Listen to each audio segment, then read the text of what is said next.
স্বাস্থ্যই আসল সম্পদ। এই উক্তিতে বিশ্বাস রেখে দৈনন্দিন জীবনে আমাদের এগিয়ে যেতে হবে। আর এই বিশ্বাসকে আরও আগলে রেখে আপনাদের স্বাগত জানাই দ্য মেডিট্রাস্ট হেলথ কেয়ারের অফিসিয়াল ইউটিউব চ্যানেলে, যেখানে ডাক্তারবাবুরা অর্থাৎ স্পেশালিস্ট ও সুপার স্পেশালিস্ট ডাক্তারবাবুরা বিস্তারিতভাবে আলোচনা করবেন দৈনন্দিন জীবনে সুস্থ থাকার বা সুস্থভাবে জীবনযাপন করার বিশেষ কিছু উপায়।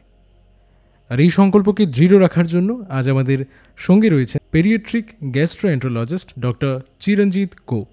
নমস্কার, আমি ডক্টর চিরঞ্জিত গোপ, শিশু বিশেষজ্ঞ অ্যান্ড শিশু গ্যাস্ট্রোএন্টারোলজিস্ট। দ্য মেডিট্রাস্ট হেলথ কেয়ারের ইউটিউব চ্যানেলে সবাইকে স্বাগতম। শিশুদের বিভিন্ন রোগ নিয়ে তাদের মা বাবারা স্বাভাবিকভাবে চিন্তিত থাকেন এবং তারা আজকাল বিভিন্ন অনলাইন সাইটে, ইউটিউব, সোশ্যাল মিডিয়াতে এই রোগ সম্বন্ধে প্রায় সময়ই তারা সার্চ করে থাকেন ওটা সম্বন্ধে ইনফরমেশনের জন্য।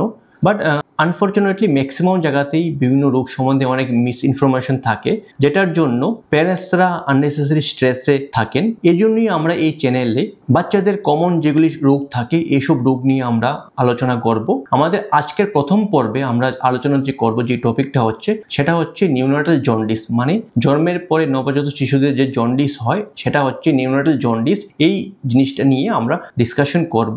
আমি প্যারেন্টসদের রিকোয়েস্ট করছি এই এপিসোডটা পুরোপুরি দেখার জন্য, যাতে নিউনাটাল জন্ডিস সম্বন্ধে সম্পূর্ণ ইনফরমেশন জানা যায় এবং কমন যেগুলি কোয়েশ্চেন থাকে এবং ডাউটস থাকে সেগুলি ক্লিয়ার করার জন্য।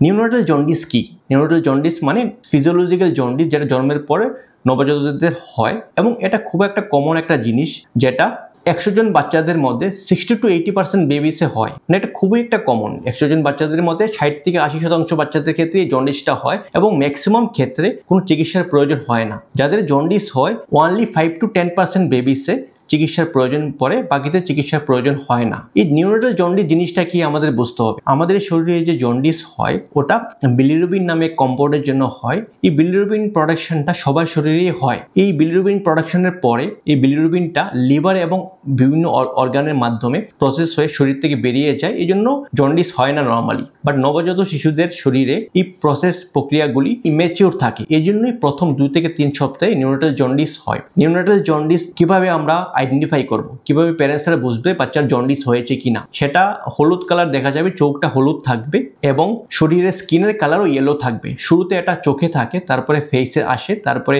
চেস্ট, বুকে, পিঠে থাকবে, হাত পায়ে এবং লাস্টে হাত এবং পায়ের তালু পামস এন্ড সোলসে থাকবে। যখন পামস এন্ড সোলসে থাকে তখন জন্ডিসের মাত্রাটা বেশি থাকে। এই বিলিরুবিনের পরিমাণটা কতটুকু আমরা কিভাবে জানতে পারবো জন্ডিসের পরিমাণটা? সেজন্য আমাদেরকে ব্লাড টেস্ট করতে হবে, যেটা হচ্ছে বিলিরুবিন টেস্ট। বিলিরুবিন টেস্টে আমরা 3টা রিপোর্ট সাধারণত দেখি। একটা হচ্ছে টোটাল বিলিরুবিন কতটুকু আছে, এবং বিলিরুবিন ভিতরে 2টা কম্পাউন্ড থাকে, ইনডাইরেক্ট বিলিরুবিন এবং ডাইরেক্ট বিলিরুবিন। নিউনাটাল জন্ডিসে ইনডাইরেক্ট বিলিরুবিনটা বেশি থাকে এবং ডাইরেক্ট কম্পোনেন্টটা কম থাকে। এটা রিপোর্টে আপনারা দেখবেন যে যখনই জন্ডিসের জন্য টেস্ট করা হয় বিলিরুবিনের ইনডাইরেক্ট কম্পোনেন্টটা একটু বেশি থাকবে। এই নিউনাটাল জন্ডিস খুব কমন একটা হলেও কিছু কিছু ক্ষেত্রে এই জন্ডিস হওয়ার সম্ভাবনা বেশি থাকে। কাদের এই সম্ভাবনা বেশি থাকে? 1 নম্বর, যে বাচ্চারা জন্মের পরে ব্রেস্ট ফিডিং করে না, ফর্মুলা ফিড করে, তাদের ক্ষেত্রে জন্ডিসের সম্ভাবনা বেশি থাকে। প্রিমেচিওর বেবি, যারা জন্মের টাইমের অনেক আগে ডেলিভারি হয়ে গেছে, অথবা যে বাচ্চাদের ওজন কম থাকে, লো বার্থ ওয়েট বেবি, এবং যেসব ক্ষেত্রে ব্লাড গ্রুপ মিসম্যাচ থাকে, যখন মাদারের blood group negative blood group থাকে,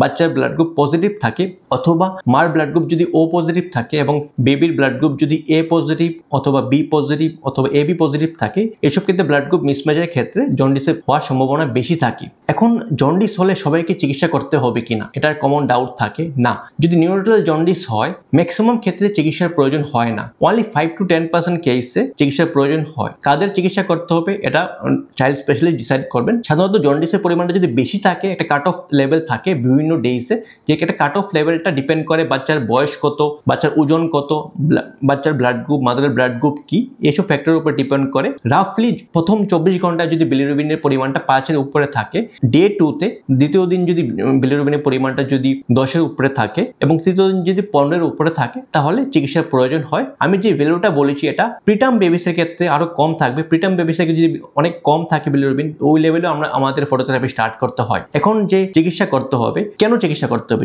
সব ক্ষেত্রে তো চিকিৎসা দরকার পড়বে না, কিছু ক্ষেত্রে চিকিৎসা করতে হবে। যাদের চিকিৎসা করতে হবে, কেন করতে হবে? বিলিরুবিনের পরিমাণটা যদি একটা পার্টিকুলার লেভেলের উপরে থাকে, বেশি থাকে, এই বিলিরুবিনটা আমাদের সেন্ট্রাল নার্ভাস সিস্টেম যেটা আছে ব্রেইনে এফেক্ট করতে পারে, এজন্যই আমাদেরকে চিকিৎসা করতে হবে। এখন চিকিৎসা করতে গেলে আমরা কি চিকিৎসা করব? চিকিৎসা হচ্ছে ফটোথেরাপির মাধ্যমে বিলিরুবিনের পরিমাণটা কমানো হয়। ফটোথেরাপি একটা মেশিন যেটাতে বাচ্চার উপরে ব্লু কালারের একটা নীল রঙের লাইট দেওয়া হয়। ওই লাইটের ওয়েভলেংথ থাকে 460 to 490 ন্যানোমিটার। ওই লাইটে রাখলে ধীরে ধীরে বাচ্চা জন্ডিস কম হয়ে যায়। যখন বাচ্চা ভর্তি থাকবে, এই phototherapy machine primary health centre, community health centre, district hospital, medical college, nursing home সব জায়গায় অ্যাভেলেবল আছে। যখন বাচ্চাদেরকে ভর্তি করে ফটোথেরাপি দেওয়া হয়, বাচ্চার মা যে কোনো সময় বাচ্চাকে ফিডিং করাতে পারবে। প্রত্যেক 2 ঘন্টা 3 ঘন্টা পরে ফিডিং করানো যাবে এবং ফিডিং করার পরে বাকি সময় ফটোথেরাপি চলবে। এটা কমন ইজি একটা ট্রিটমেন্ট প্রসেস, এটাতে কোনো সিরিয়াস কিছু ঘাবড়ানোর কিছু নেই।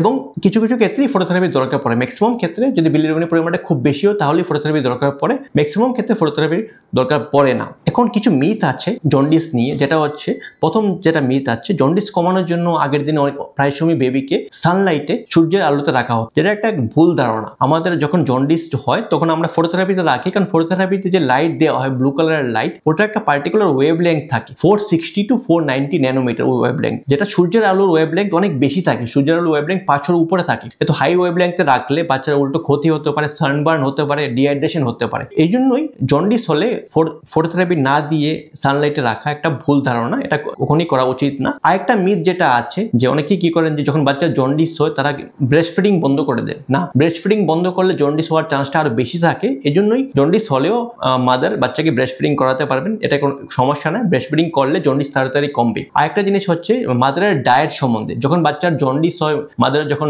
ব্রেস্ট ফিডিং করেন বাচ্চাকে, তখন মাদার কোনো ডায়েট রেস্ট্রিকশন থাকে না সাধারণত। উনি সবকিছু খাওয়া দাওয়া করতে পারবেন, কোনো পার্টিকুলার ফুড রেস্ট্রিকশন করার দরকার নেই। আর নিউরোনাটাল জন্ডিস আমি বলেছি যে ম্যাক্সিমাম ক্ষেত্রে চিকিৎসার প্রয়োজন পড়ে না, কিছু কিছু ক্ষেত্রে ফটোথেরাপি দরকার পড়ে। কিছু কিছু ক্ষেত্রে আমাদেরকে সতর্ক থাকতে হবে। সেটা হচ্ছে যদি জন্ডিস প্রথম দিন জন্ডিস আসে, নিউরোনাটাল জন্ডিস সাধারণত দ্বিতীয় থেকে তৃতীয় দিনে স্টার্ট হয়, পঞ্চম দিনে বাড়ে এবং 2 সপ্তাহে কমে যায়। প্রিমেচুর বেবি এবং যে বাচ্চাদের ওজন কম থাকে, লো বার্থ ওয়েট বেবি, তাদের ক্ষেত্রে 3 সপ্তাহ পর্যন্ত থাকতে পারে। বাট জন্ডিস যদি 3 সপ্তাহের উপরে থাকে, যে কোনো জন্ডিস জন্মের পরে যদি 3 সপ্তাহ উপরে থাকে, অথবা জন্ডিস যদি জন্মের প্রথম দিন আসে, অথবা জন্ডিসের সঙ্গে যদি বাচ্চা যে ইউরিন পাস করে, ইউরিন কালার যদি গাঢ় হলুদ কালারের থাকে, ডার্ক ইয়েলো থাকে, কিভাবে বোঝা যাবে? নর্মালি ইউরিনের কালার স্লাইট লাইট ইয়েলো থাকে। যদি ইউরিনের কালার ডার্ক ইয়েলো থাকে, গাঢ় হলুদ থাকে, তখন বাচ্চা ইউরিন করার পর বাচ্চাকে যে ডায়াপার পরানো হয় অথবা হালকা লাইট কাপড় পরানো হয়, ওটাতে হলুদ রঙের দাগ লেগে থাকবে। এইসব ক্ষেত্রে ইমিডিয়েটলি প্যারেন্টসকে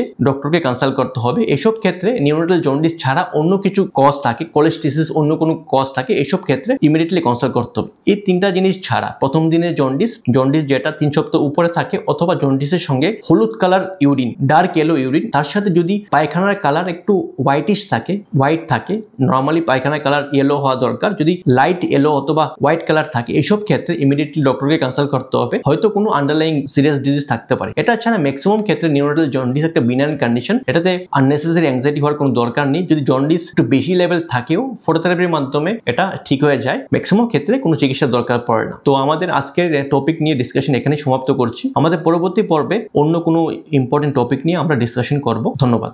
আজকের জন্য এইটুকুই। আমরা আবার ফিরে আসছি পরের পর্বে, শুধুমাত্র আপনাদের সুস্থ রাখার লক্ষ্য নিয়ে। ততক্ষণ ভালো থাকুন, ভালো রাখুন এবং কমেন্ট করে জানান আর কি কি বিষয়ে আপনারা সুপার স্পেশালিস্ট ডাক্তারদের মতামত চাইছেন। স্বাস্থ্য বিষয়ক এই আলোচনা যদি আপনাদের ভালো লেগে থাকে তাহলে লাইক করুন, শেয়ার করুন, সাবস্ক্রাইব করুন দ্য মেডিট্রাস্ট হেলথ কেয়ারের ইউটিউব চ্যানেল এবং অবশ্যই বেল আইকনে ক্লিক করতে ভুলবেন না। সুস্থ থাকুন এবং মনে রাখুন, স্বাস্থ্যই আসল সম্পদ।